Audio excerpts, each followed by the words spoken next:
Namaste, everybody. I thought I'd use this opportunity while I'm getting a good few minutes to record a video more kind of based on spirituality. Let's get back to the spiritual material, because I kind of drifted off onto the CRPS symptoms and CRPS awareness, which is okay, right? Because this is a two-tier channel where we are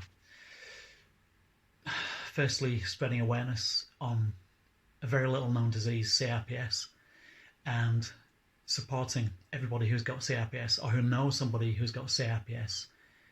But the second part is spiritual teachings, right? Okay, so I've been made privy to a lot of spiritual knowledge, wisdom, and it's my desire to pass this wisdom on. I've experienced numerous near-death experiences now, and many out-of-body experiences during deep meditative experiences, during actual clinical death, during near-death experiences, and also, well, yeah, I'm not going to include the other one because it's a bit more. Well, yeah, I may as well. I've had lots and lots of very powerful plant medicine ceremonies throughout my life, and really powerful psychedelic out-of-body experiences. I went about as far as I possibly could, as far as it would let me, and I've come back with immense amounts of knowledge that's taken me years and years to decipher. At the time of actually getting these experiences, I couldn't make much sense of them, but it's taken years of introspection and years of integration. And what I found is, I thought that if I just did a whole bunch of plant medicine ceremonies and took it as far as I possibly could, then I thought that I would just innately have that wisdom and be able to teach it to others. And I promised that once I found out the truth about this reality, about this life, that I would pass this information on, that I would pass this wisdom on in a comprehensible format, an understandable format, which I found is the most difficult part, because 99.9% of what I've experienced is ineffable. It's taken me years and years of integration work and lots of introspection to get this far, but I can now present what I've learned in many different videos. This one is going to be on the limitations of third density, that's 3D consciousness. Why are we so limited in our ability to perceive and express consciousness? Consciousness being intelligent infinity, being chi, energy, being the power and the action of God animated through humanity in third density, in 3D. So I was shown lots and lots of things. The first thing that I was shown when I asked this question to my higher self in the other realms was, in your limited frame and reference of perception in third density, 3D humanity, if you had the full power with no limitations of intelligent infinity, which is the power of God, the God source, the source energy, the singularity, 0 point, whatever you want to call it, if you had full access to this divine power, then you would destroy yourselves within the blink of an eye.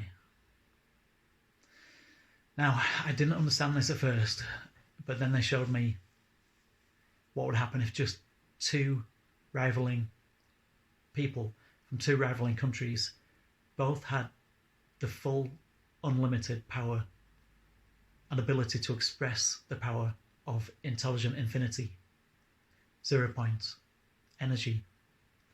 with their consciousness, unlimited. I got shown that they would destroy both of their countries within the blink of an eye. And that's just 2 people on planet Earth having that level of conscious ability to express, harness, and use this infinite intelligent energy in whichever way they like, okay? Because we don't, in this density, it's not about having that power. It's not about, this is the density of limitation. This is the density where we come. This is the school of hard knocks. This is the most difficult density that there is in catalyst, psychological, physical, and emotional catalysts. This is the realm that we come to. We learn more in one lifetime on a soul level in this density than we do in possibly even 100, if not 1,000 lifetimes in other realms. And yet this is the most difficult one. In just a mere 77,000 years, you would count it as 75,900 years if you'd used a different dating method. So in between 76,000 and 77,700 years of reincarnations in this density, in the 3D third density realm, you learn more than in thousands and thousands and thousands of years of Earth years in, let's say, the 6th density, okay, or even the 5th. The learning is much, much slower in realms where the catalyst is much, much lower.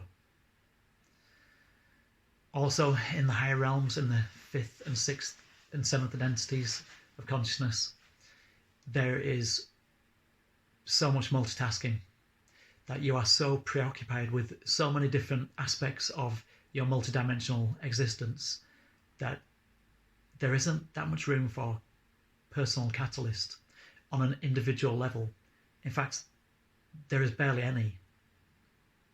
You are more experiencing and watching over many other lower density aspects of your multidimensional self who are themselves in their individuated state going through tremendous catalyst, which is different from going through it personally directly yourself. In third density, you are personally, individually, in a individualized fashion going through that catalyst directly yourself as that individuated unit of consciousness. I hope this makes sense. I'm trying to find the best. I'm being guided to give you the most accurate terminology. So I hope this makes sense. Just imagine that all of a sudden every single human being had the power of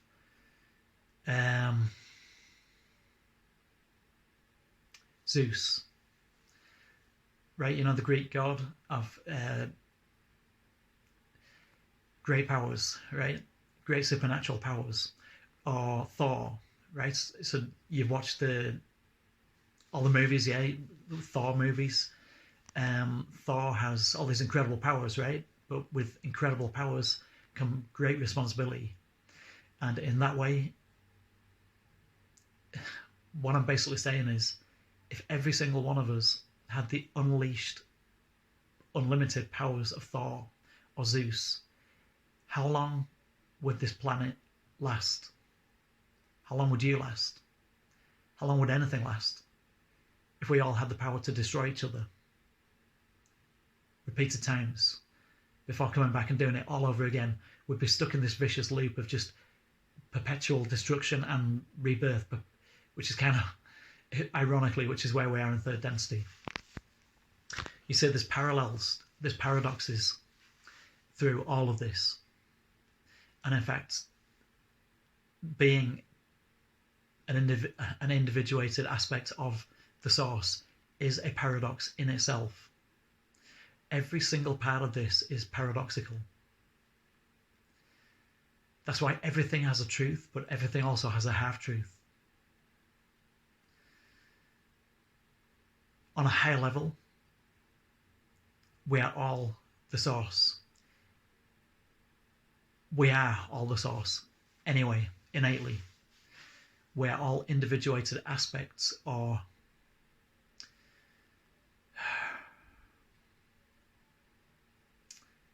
elements of the fractal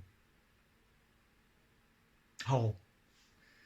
So there's an infinitely recurring fractal of the source happening all the time, and there are iterations of this fractalized, continuously moving, continuously transmuting, continuously transforming aspects, individualized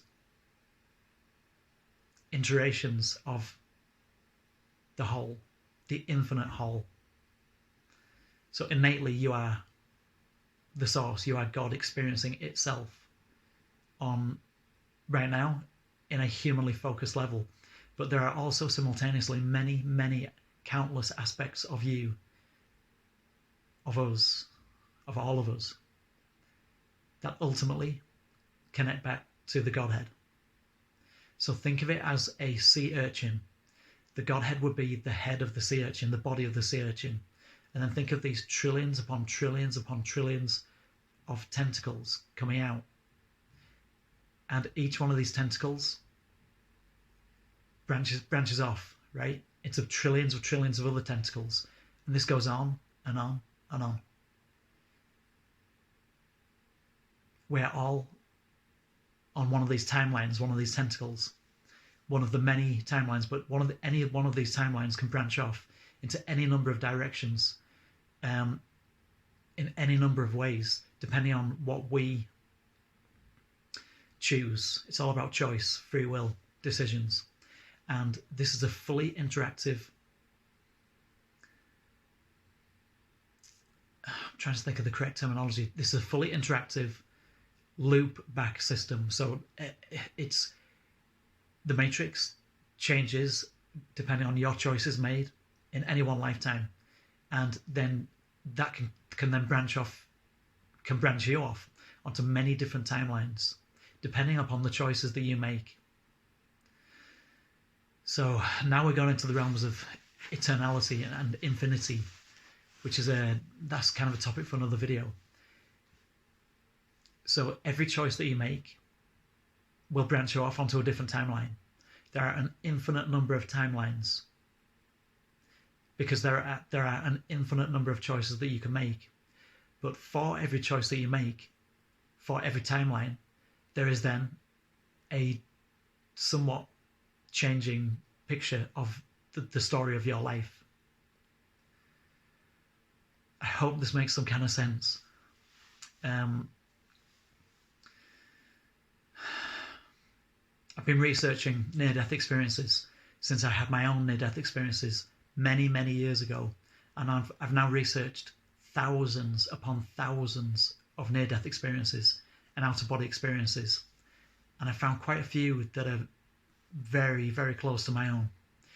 You always have a slightly different near-death experience every single time because it depends upon what you've learned throughout that lifetime and what you have left that is still to learn.